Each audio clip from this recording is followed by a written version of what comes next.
Bismillahir Rahmanir Rahim. Dear students, Untranslatability of the Holy Quran, Part 2, and this lecture, of course, is in continuation of the previous lecture on the same topic.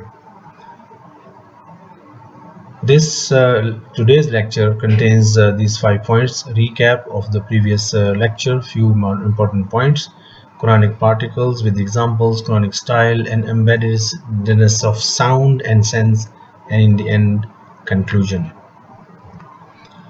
In the previous lecture, that was part 1 of the same topic, we discussed what is untranslatability in Quran as a linguistic miracle, some reasons for untranslatability, and this white colors tells that we are going to repeat them here in this lecture as well.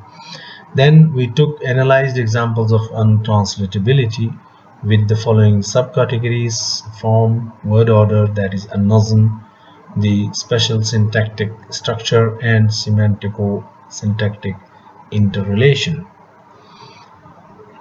So some reasons for untranslatability. We know that the Quran challenged its first opponents, and they were the pure Arabs, people of the Arabian Peninsula, the desert, and they were prominent for their poetry, for their linguistic and stylistic abilities, but they failed to bring the like of the Quran at any level.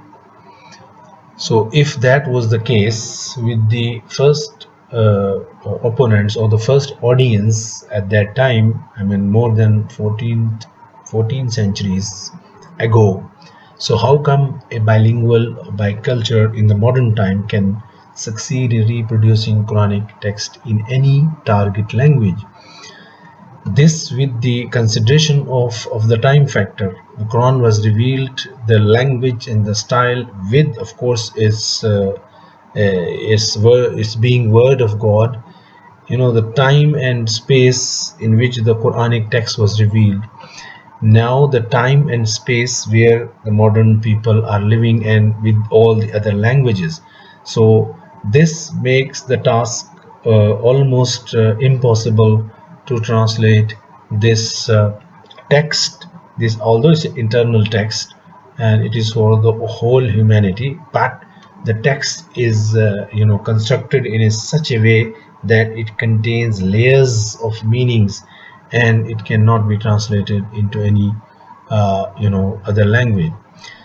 Another point of untranslatability of the Quranic text is the languages. They have families, and all the families or the languages belonging to one family, they have distinct features.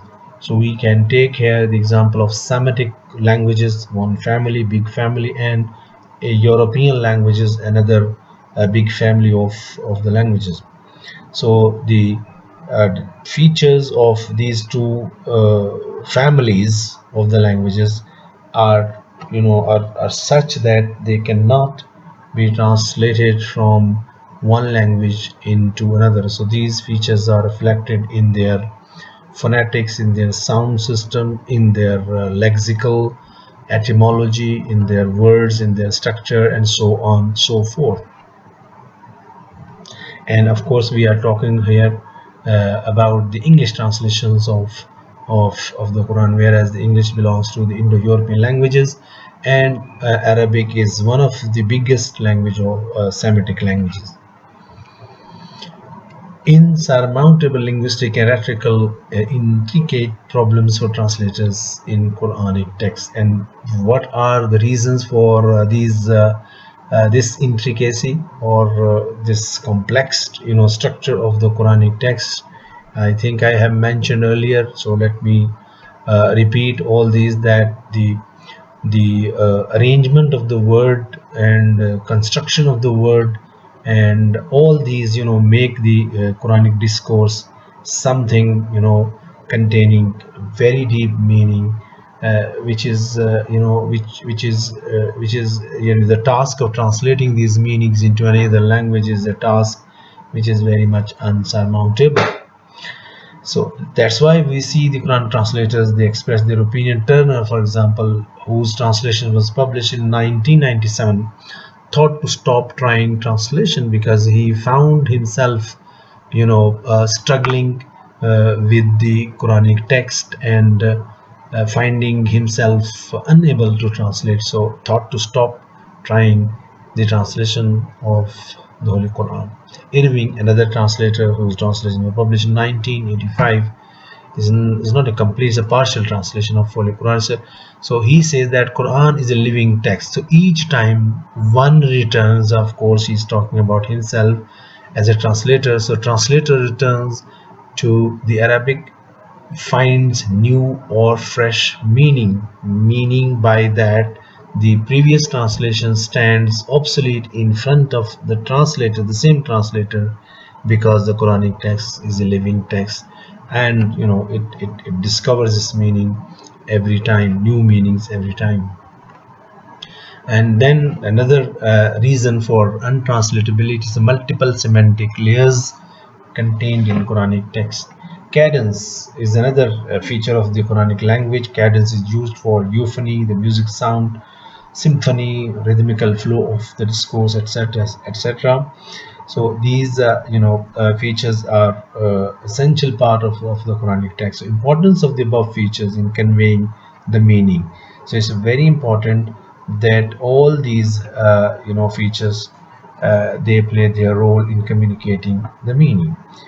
So hence the Quranic text is a texture that contains linguistic, stylistic, and ethical devices. Semantic properties and linguistic and stylistic splendor that exist in the Quran is lost while translating its text into any other language. There is a question, or there is a debate on this question among the scholars and scholars of Quranic studies and translators, that sincerity versus human weakness in dealing with the Quran translation. They say that sincerity is not enough for carrying out this job, and that is translating the Quranic text into any other language. So because the human weaknesses are always there as compared to the revealed text, the Quranic text.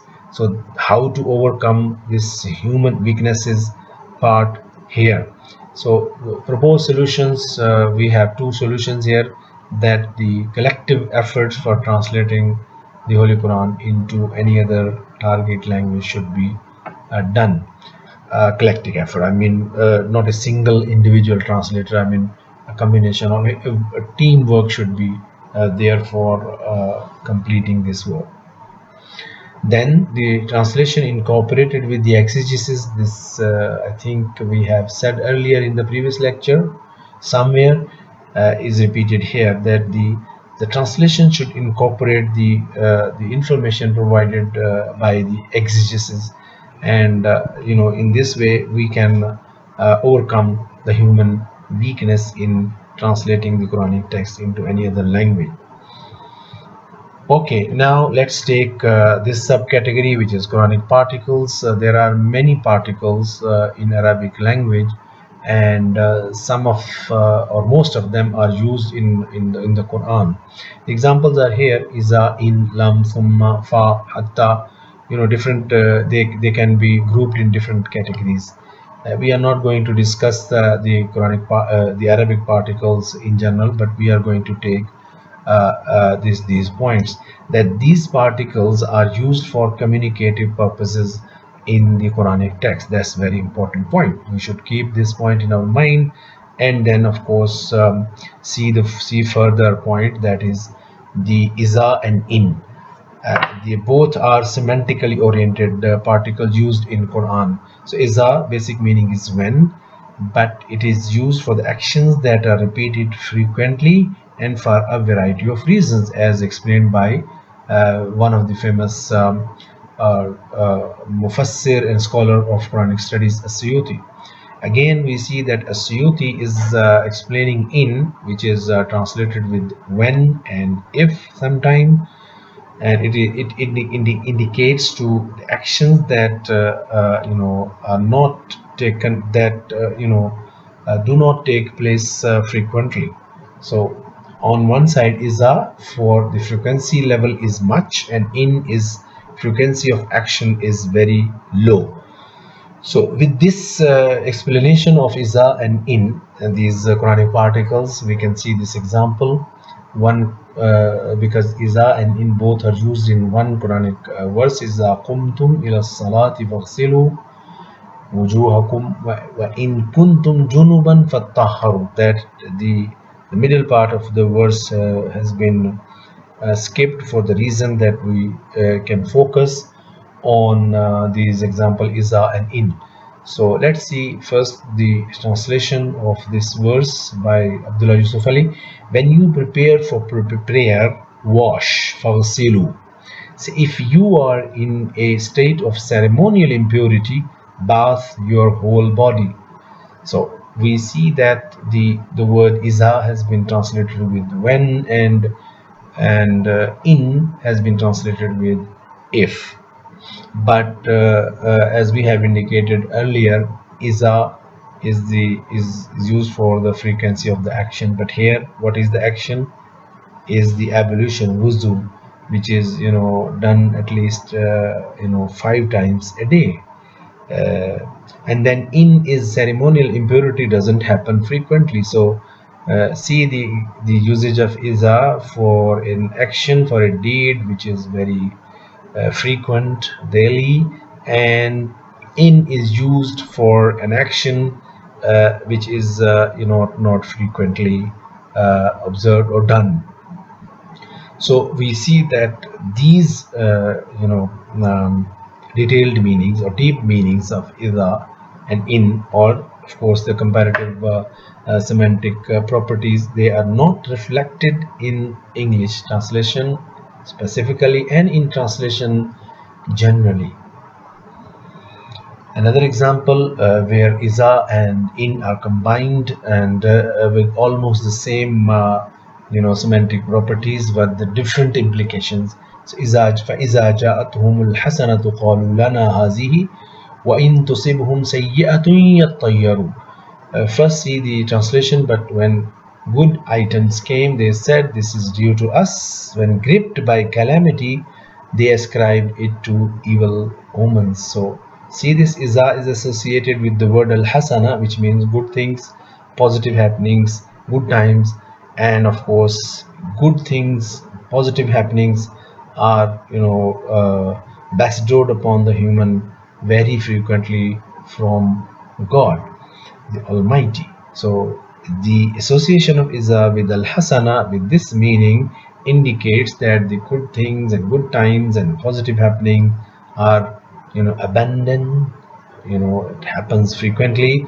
But in, which is associated with Sayyi'ah, which means calamity, negative circumstances, is not very much frequent in human life. So the frequency of calamities, non-frequency of calamities, is depicted with the word in here. So but again, we don't find the reflection of the meanings of iza and in, the meanings that have been described here in English translations. Another Quranic particles or combination of particles, use of min, which means of and from, etc., after ma, which is used for negation, so negative. So more stress, this means more stress on negation. And example here is mattakhadallahu min waladin wama kana ma'ahu min ilahin. So God has not taken to himself any son, nor is there any God with him. Arbitrary translation. So we see that ma and min has been this combination of particles has been repeated twice in this verse. mattakhadallahu min waladin wama kana ma'ahu min ilahin.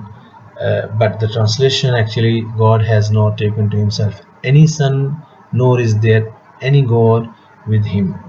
So use of not and no and any in the translation is is the style of the translation, but the semantic and syntactic interrelation is lost in the translation because it has not been reflected in the target language. That more stress on negation is not sufficiently transferred to the target language.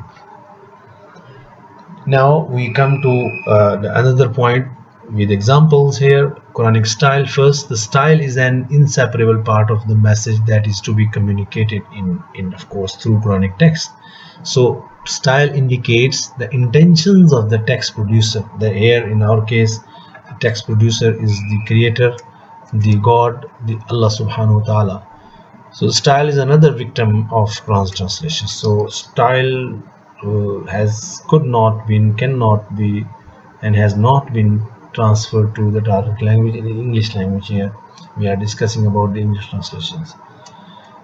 We take an example of the double particles for semantically motivated stress here, and we see that inna la, that is double particles, versus single stress, that is inna. So on the one side we have single stress with inna, which means verily, indeed, and on the other side we have inna with la, which is double particles. So let's see these verses first, from the verses 13 to 16 of chapter 36 of the Holy Quran. واضرب لهم مثلا أصحاب القرية إذ جاءها المرسلون إذ أرسلنا إليهم اثنين فكذبوهما فعززنا بثالث فقالوا إنا إليكم مرسلون قالوا ما أنتم إلا بشر مثلنا وما أنزل الرحمن من شيء إن أنتم إلا تكذبون قالوا ربنا يعلم إنا إليكم لمرسلون. So first see the translation. Set forth to them by way of way of the story of the companions of the city, Ashab al-Qarya. Behold, there came apostle to it. When we first sent to them two apostles, they rejected them, but we strengthened them with third. They said, and consider these words with, of course, red color. Truly, we have been sent on a mission to you, and that is the translation of Inna ilaykum mursalun, without la. The people said, Ye are only men like ourselves, and God most gracious sends no sort of revelation.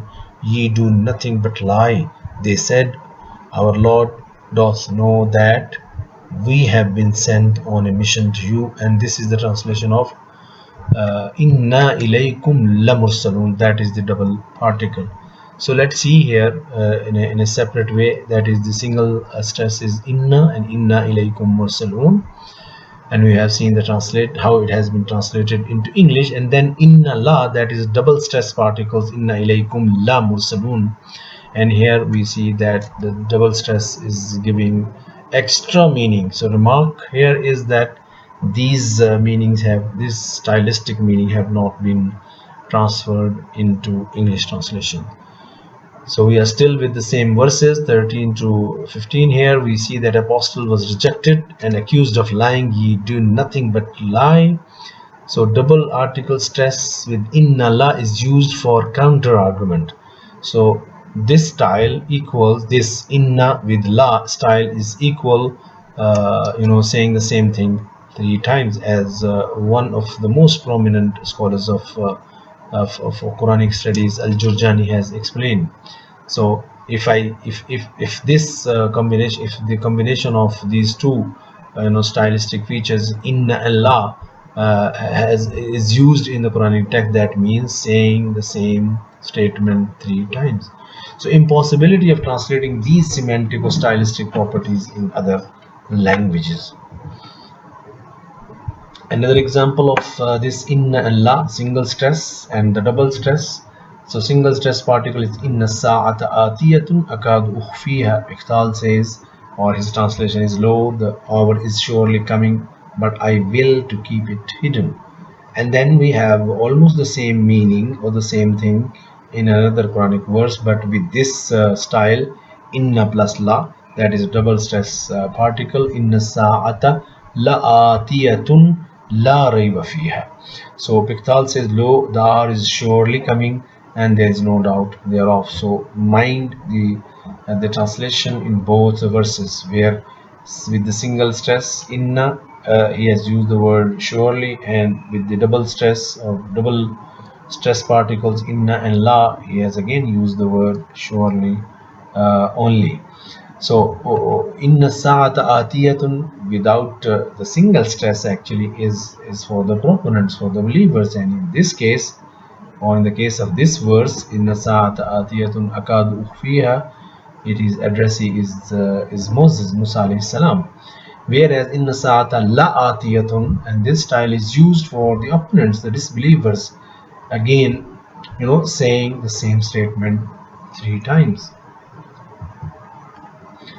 We are still with the Quranic style, and we have another example of the stress tools like La and Na double noon, which is preceded by the oath. So here we have three tools used in Quranic text, that is Ta for the oath, and la for, of course, stress, and double noon na after verb is again for. So three things have been combined here. Let's first see the translation of this Quranic verse. وَتَاللَّهِ لَأَكِيدَنَّ أَصْنَامَكُمْ, and by God, I have a plan for your idols. Abdullah Yusuf Ali's translation is here. So the verb akid means, which is la akidanna, akid means I have a plan. But additions of la before the verb akid, la, which means verily, and of course the addition of ta for oath, which means by the God, and then na double noon, which means of course surely. So all these three tools, ta and la before the verb and double noon after the word, they are creating a complete panorama of emphasis and stress in the meaning, and that is, these semantic properties have been compromised in the English translations. Okay, the next, the subtopic is the embeddedness of sound and sense. In Quranic language, this is becomes very important. And by sounds, mostly we mean rhythm, which is wazn, rhyme, which is qafiya, assonance, which is saja, and consonance, which is tanahum, cadence, iqa, etc., and have close relation with the meaning. I have provided here very brief, let's say, description of all these, tools, tools related to the phonetics or related to the music. For example, the rhythm, which is wazn, it means regularly repeated pattern of sound. And in Arabic language, the examples are fa'ulun, fa'ilatun, and fa'alun. These are, these constitute the meters in Arabic meters, all known as bahar. The rhyme is qafiya, corresponding of sounds between the endings of the word in poetic lines. So this is, specifically related to the poetry. And as soon as saja is resemblance in the sounds of the word, especially in prose. This is the only difference. Or although there are similarities and differences, but the qafiya is for poetry and saja is for prose. And also we have consonants, that is tanawum. It is just like saja or assonance, but is more, consonants are used in consonants. Cadence, iqa, is a rhythmic sequence or flow of words which creates a music in the text. So all these tools are related to the phonetic sound. So what we are talking about here, that all these phonetic effects or these sounds or these musical tools, in other words, we can use this word, they are part and parcel of the meaning and sense of the Quranic text. Let's see this example. فيها سرر مرفوعة وأكواب موضوعة ونمارق مصفوفة وزرابي مبثوثة. First, the translation: therein will be thrones of dignity raised on high, goblets placed ready, and cushions set in rows, and rich carpets all spread out. The Abdullah Yusuf Ali's translation. This, is these verses, they are talking about the people, those who would be in the paradise, and they would have all these facilities. There will be thrones of dignity for them. raised on high, marfu'atun, wa akwabu mawdu'atun, goblets placed ready in front of them, and cushions, wa namariqu masfufatun, set in rows in a very systematic, in a very decent way, and rich carpets was Arabiyu, all spread out for them. So these verses actually depicts a picture of those who would enjoy paradise and how would they be treated there, on what kind of facilities they will be provided with in paradise. But you see, and I read it, the cadence that is used here, and how the sound effect is explaining the meaning and the semantic part of these verses. سرر مرفوعة وأكواب موضوعة ونمارق مصفوفة وزرابي مبثوثة مرفوعة موضوعة مصفوفة مبثوثة. So if I read it without without the sound effect, it has a different, of course, impact. But if it is written, if it is recited in a proper way, so one feels that this sound has sense, carries the sense as well, because these verses are talking about the acaticity and the pleasure and the joy of those who would be given paradise. So the sound that affect the sense have been compromised in English translation. This is the most important thing. Now another example of the embodiment of sound and sense is makaru makran kubbara. The translation is, and who have devised a most awesome blasphemy against thee, Asad. So it's a repetition of sounds. For example, Ra is repeated 3 times, Ka is repeated again 3 times, Meen is repeated 2 times, and strong sound that is equal to 2 Ba is repeated once, but it is equal to 2 sounds. So the repetition of Ra and Ka and Meen and Ba in these verses, these the sounds and meanings created by these repetitions are beyond the translation.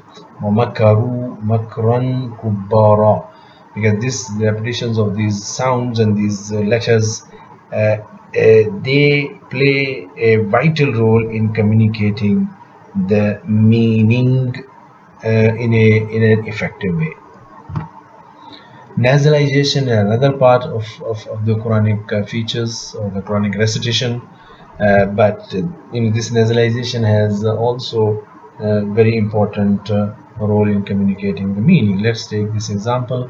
وُجُوهٌ يَوْمَئِذٍ نَاظِرَةٌ. The translation is here: some faces that day will beam in the brightness and beauty. So وُجُوهٌ يَوْمَئِذٍ. So ja or ye of Yawma is nasalized for preceding wujuh. I'm not going to discuss the technicalities why and what are the rules for that, but the end result is that it is nasalized in this way, wujuh yawma izin. So this nasalization is creating a image of the meaning, because again this verse is about the people, those who would enter paradise. So their faces would be beaming in the brightness and beauty. So wujuhun yawma'izin nadiratun.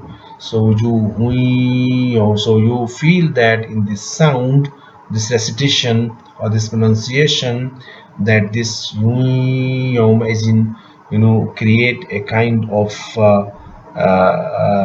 an image of the situation where all the joy and all the pleasure and all the calmness and all the good things are prevailing. But the translators are unable to transfer these things into their translation. With this, we come to the conclusion, dear students. Translators' confession here. We have brought some confessions from the translators here. So Abdullah Yusuf Ali admits that he finds the word as-samad difficult to translate. Asad has talked more than that, and he admits that his translation of this word is no more than an approximation of the same word as someone. And he also says Quran's meanings and form are unbreakable whole, so you cannot break them. And it means that even if you break, you get only small part of the meanings, the way you understand, and then you express these meanings in the target language. And Assad also has not produced anything, as he confesses himself, or he tells us himself, anything of the rhythm and rhetoric of the Quran. He did not try to do that. His rendering does not, as he says about his own translation, does not and could not really do justice to the Quran and layers upon layers of its meaning. So that is the awareness of the translators, or at least those who embark upon the Quranic text and then they discover that the Quranic text, you know, has so many features, stylistic, linguistic, rhetorical, and other as well, related to sounds, related to the phonetics, and related to the details of the phonetics as well, and the relation of these sounds with the meaning, that it becomes almost difficult or almost impossible to transfer these features into any target language. Take very good care of yourself, my dear students. Assalamu alaikum.